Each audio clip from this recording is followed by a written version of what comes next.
All right. So, other top-down views for you, things that were, like in terms of the overall direction of the company or things that are going on? Um, they think they're on track for the low cost model. So I'm curious if we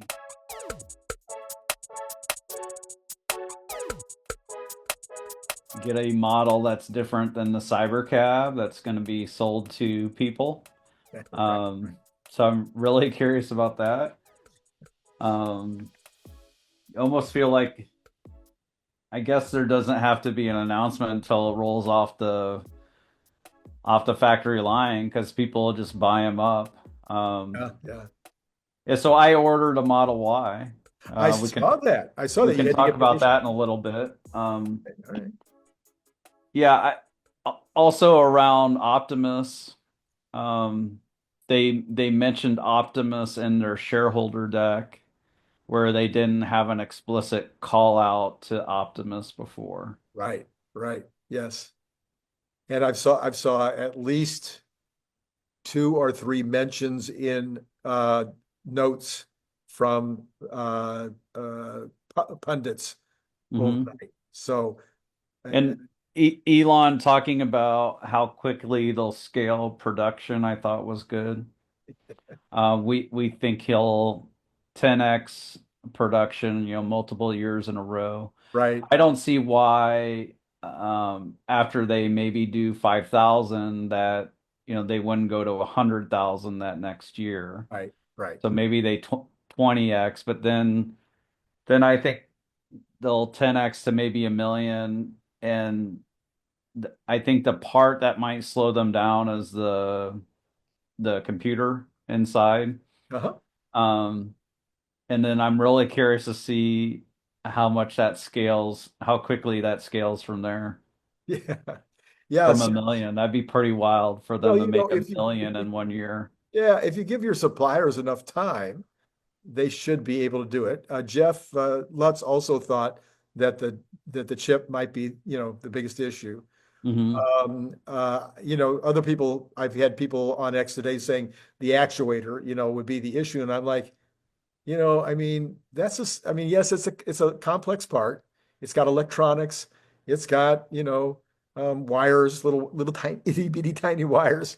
It's got lots of things that are complex, but I kind of know a little bit about that business. My dad was building or was a engineer in the transformer business his whole life. And so I know hmm a little bit about, building a transformer and then, going into production. And I think once, and by the way, they're outsourcing uh, at least some of that production. They're not going to make the actuators 100% in-house.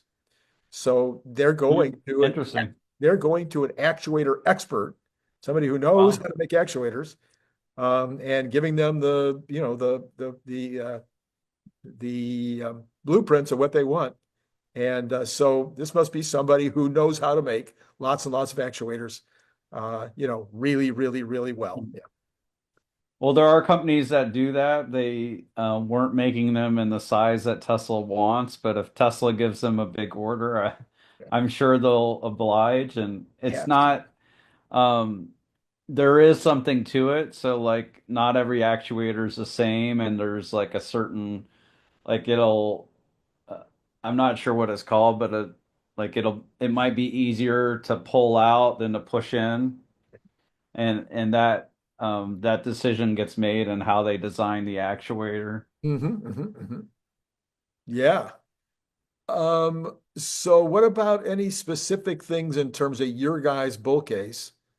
Were there anything that you went, oops, we should have had that in our plan, or oh, that's better than we expected? I think we should have known that like discounting would have hurt them a little more. So Matt had um a prediction for earnings, and I think he was a little on the high side. Um, so that was the only thing that was maybe a little less ideal.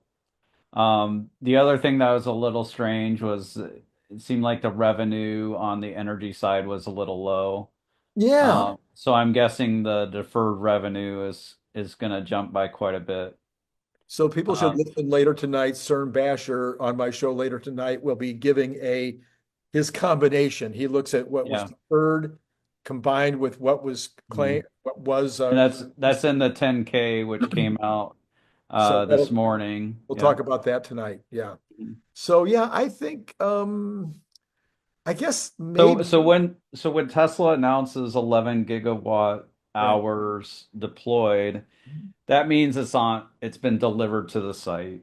It doesn't mean they fully recognize the revenue from it, right. which is what makes this whole energy thing very tricky.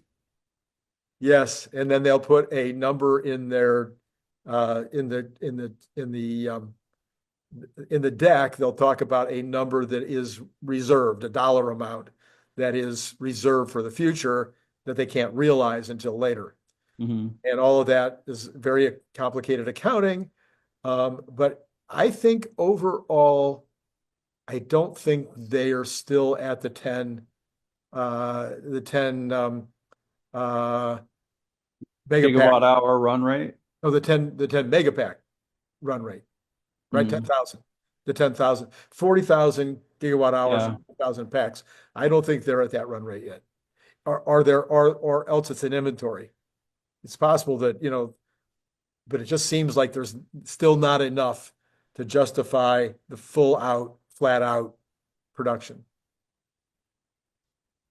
Not enough demand or not enough what? No, not enough showing up. I don't think we're seeing a full 100% between the deferred and the actual shipped, Mhm. recognized.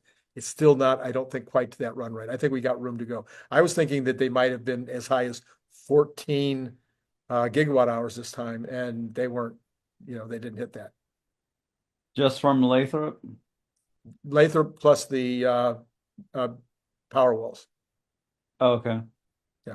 Powerwall, I think, has been a disappointment. So that Powerwall 3, yeah, Really? where I think that factory is only running at like half capacity or something like that. Wow. Yeah, Wow. Interesting. Okay. I didn't know that. That's interesting. You think. I think. Okay. Um, what would you have liked to have heard that you didn't hear? I, I I think we covered it earlier with the questions. Yeah. Um, yeah, I'd like to know more about um, Tesla Bot, but I don't think they're ready to talk about more because the more they reveal, the more their competitors can make adjustments if they think it's a good idea. I suspect with the new version of the Tesla Bot, it's not just going to be the hands that they change. I think there's going to be much more than that. Um, but we don't know till we see it. Um, yeah, I'm curious to learn more about their intentions for Austin. So, I mean, they could have asked about Austin. Is Yeah. Austin just going to be Cybercab, or is it going to be threes and Ys, S and X, Cybertruck? Will you be able to get a ride in a Cybertruck? I mean, come on. Yeah. Yeah. Right. What is going to happen in Austin? That would be nice to know. I So mean, it's going to be company run, so we know right. that. Right. But I don't think that means it's always going to be company run, but they're going to get it figured out. Right. And but it could be any of those models. And then if it's delivery service, they could just put an Optimus in each one. Yeah, they could do that too. Or just to freak people out. Where, they Optimus shows up driving a Cybertruck. Yeah, I was playing around with the Get idea. in, get in, loser. I was playing around in my mind with the idea of the delivery service, an autonomous delivery service without an Optimus. And I was thinking, they could easy enough let people know, by text or email or whatever, we'll be there in 5 minutes, have somebody come out, and pick up the package. I mean, I don't think that would be, people could get used to that pretty easily, I think. Yeah. Yeah. That'd be It true. could self-open the back and Yeah. Yeah. If you happen to be a big fan of the Cybertruck, you might also be interested in this super fun Cybertruck refrigerator magnet and bottle opener. It is made out of super thick stainless steel, just like the Cybertruck, and it has this giant magnet on the back, so it's going to hold a lot of stuff on your refrigerator. It's an amazing gift, and it comes in that great gift box that you saw before that uses a magnet opener, just almost like an Apple box, like when you get Apple products. You can buy it on Amazon for $29.95, or you can buy it direct from me by sending $25 to paypal.me/Randy Kirk, all in lowercase letters. Please indicate whether you want the stainless steel look, or maybe you'd like to have this very clever camo version. And then if you're not in the US, please add $20 for freight. If you'd like more than one, please check the information below to get pricing, as well as all that information I just told you will be repeated in the information below. So once again, think about joining the channel, getting the up-to-date Tesla news every single day. I think you'll be glad you did.